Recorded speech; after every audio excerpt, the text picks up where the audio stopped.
In the early 16th century, when news spread around Europe about a mysterious fortress with huge walls which were found abandoned in an African jungle, it was immediately assumed that the walls of Great Zimbabwe represented a unique civilization which could only be traced back to some distant Asians, including Chinese and Persians, because the world was not ready to believe that the Great Zimbabwe could have been built by Africans.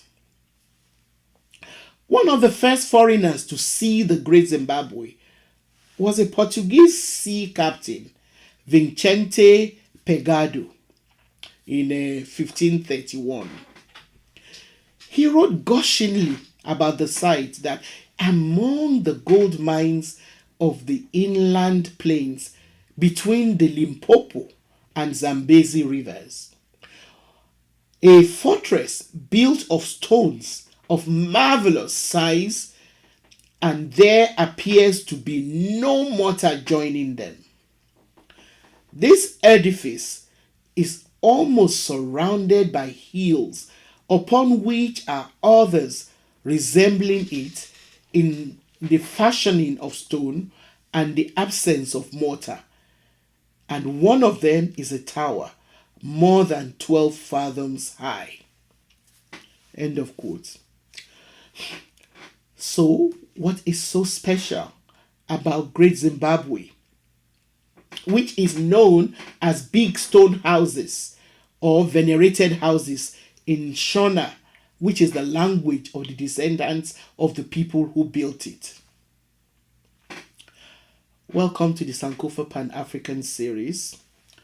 Please subscribe and turn on your notification buttons if you have not done so.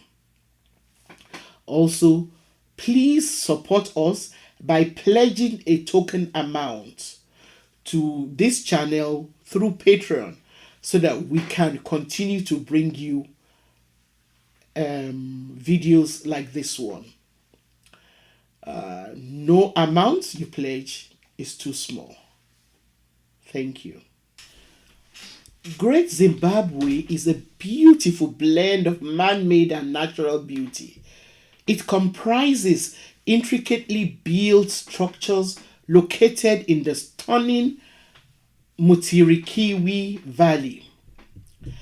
It is believed that Great Zimbabwe was built around the 11th century and that at its peak, which was between the 11th and 14th centuries, it was the capital of the Great Kingdom of Zimbabwe.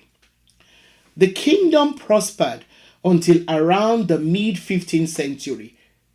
At its peak, it is believed that thousands of people lived in the capital of the Kingdom of Zimbabwe. About 200 to 300 members of the elite classes of the kingdom are thought to have actually lived inside the massive stone buildings, whose ruins remain there today. The buildings of the capital city were made of granite walls decorated with turrets, towers, decorations, and beautifully sculpted stairways. Some of the most notable of the buildings in the city were in the form of wide and tall enclosures that were crafted with hundreds of pieces of professionally sliced granite blocks laid on each other without any mortar to hold the blocks together. The perimeter columns were decorated with soapstone sculptures of silhouetted birds with human lips and 5-fingered feet. Over 4,000 gold and 500 copper mines have been found close to the site of the great city. This has led researchers to conclude that for about 3 centuries,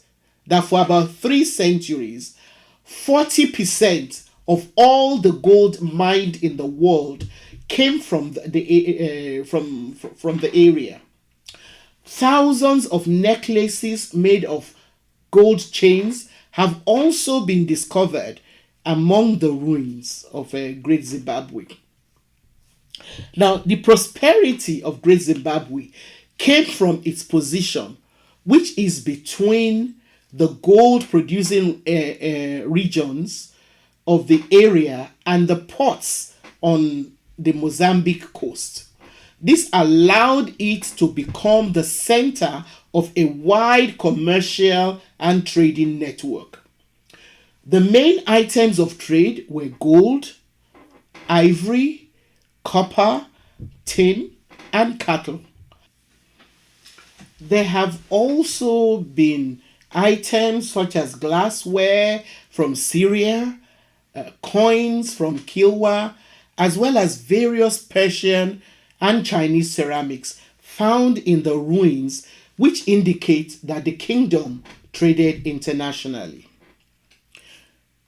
The ruins are divided into three main architectural zones: the hill complex, the great enclosure, and the valley complex. The hill complex, which is the oldest, is believed to have been occupied until the 13th century. It is believed to have been the spiritual and religious center of the city. The ruins of the hill complex cover an area of about 100 by 45 meters. The hill complex includes a huge boulder which is shaped like the Zimbabwean bird, from where the king is believed to have presided over major functions and rituals, such as the judgment of criminals, the appeasing of ancestors, and the sacrifices to the gods. The sacrifices were placed over an elevated platform below the king's throne, where animals like oxen were burnt in offering. If the smoke went straight up, the ancestors were believed to have accepted the sacrifice. If the smoke went, it is believed that offering was not accepted by the ancestors if the smoke did not go straight up, and if the path of the smoke was crooked, and that it meant that the ancestors were unhappy, and so another sacrifice had to be made. Another complex, the Great Enclosure, lies to the south of the hill complex. The Great Enclosure is believed to have been occupied from the 13th to the 15th centuries. It is another spectacular monument made out of cut granite blocks. Now, it is circular in shape with an outer wall which is about 5 meters thick.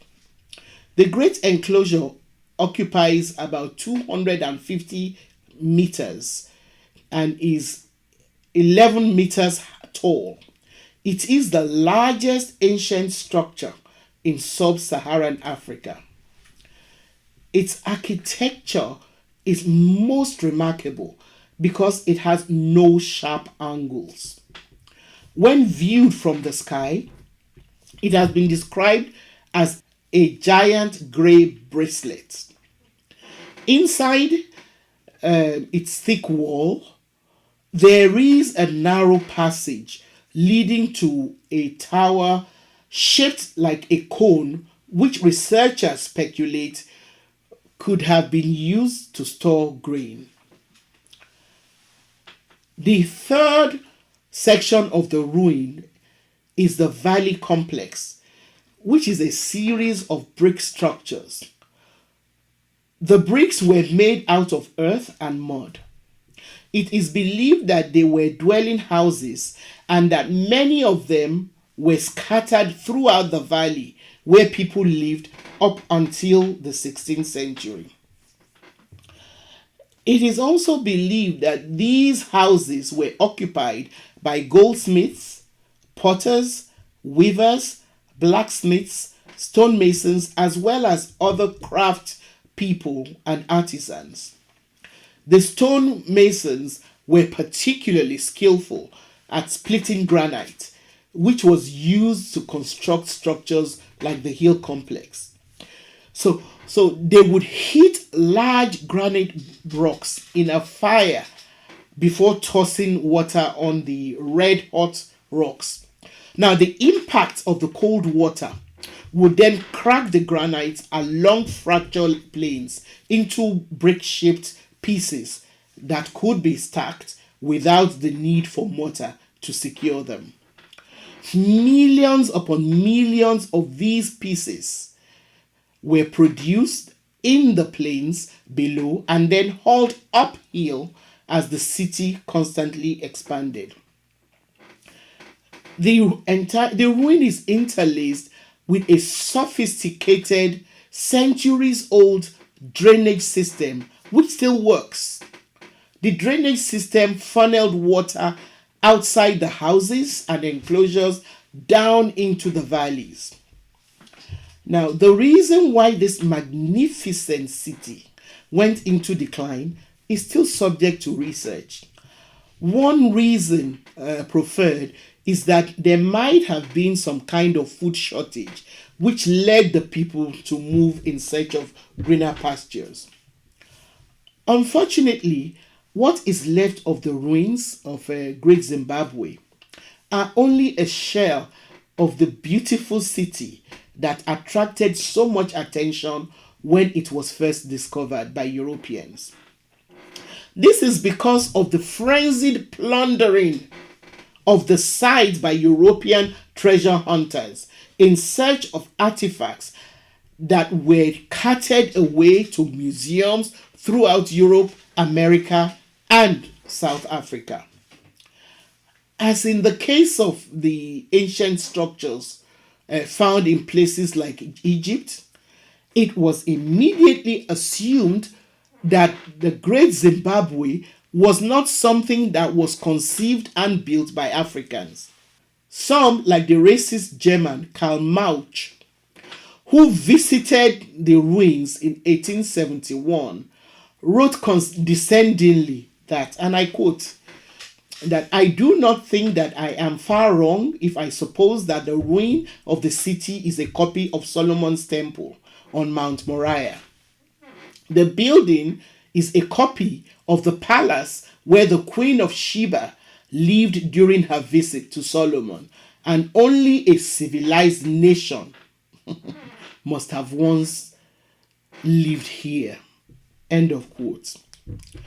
Other European writers also believing that Africans did not have the capacity to build anything of significance, like the Great Zimbabwe, suggested that it was built by Portuguese travelers, or Arabs, or Chinese, or Persians.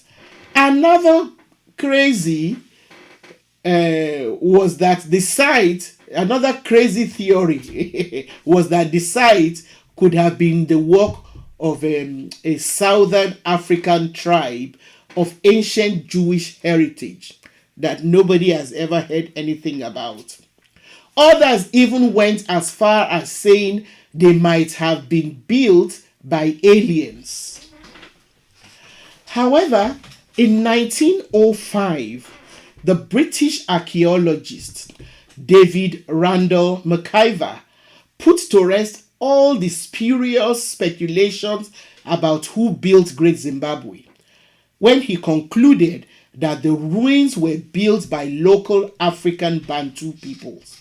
His findings were later confirmed by another British archaeologist, Gertrude Catton Thompson, in 1929. Unfortunately, the ruins have been damaged over the past 2 centuries. Most of the damage was caused, of course, by a British journalist, Richard Nicklin Hall, who was appointed by the British South Africa Company in 1902 to represent their interest as curator of Great Zimbabwe. Nicklin Hall ended up destroying a significant part of the site under the pretext that he was removing what he called the filth and decadence of the Kafir occupation. By Kafir, of course, he meant Africans. Also, in 1890, the British Cecil Rhodes, collaborating with the British Association of Science, financed archaeologist James Theodore Bent, who was sent to the Great Zimbabwe with the sole purpose of proving that the Great Zimbabwean civilization was not built by local Africans. Up until 1979, the government of Ian Smith, who was Prime Minister of Southern Rhodesia, which is now the country of Zimbabwe, continued the colonial distortion of the origin of Great Zimbabwe in official guidebooks, which showed images of Africans bowing down to the foreigners who had allegedly built Great Zimbabwe.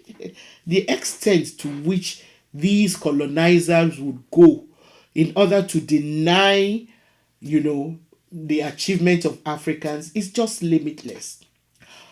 All of that nonsense changed in 1980 when Robert Mugabe became the first democratically elected Prime Minister of Zimbabwe at independence. The name Rhodesia was dropped and Zimbabwe was adopted as the name of the newly independent country in honor of the great Zimbabwean civilization. Thank you for watching. Don't forget to subscribe to the Sankofa Pan-African series channel. Like our videos and please share them with your contacts.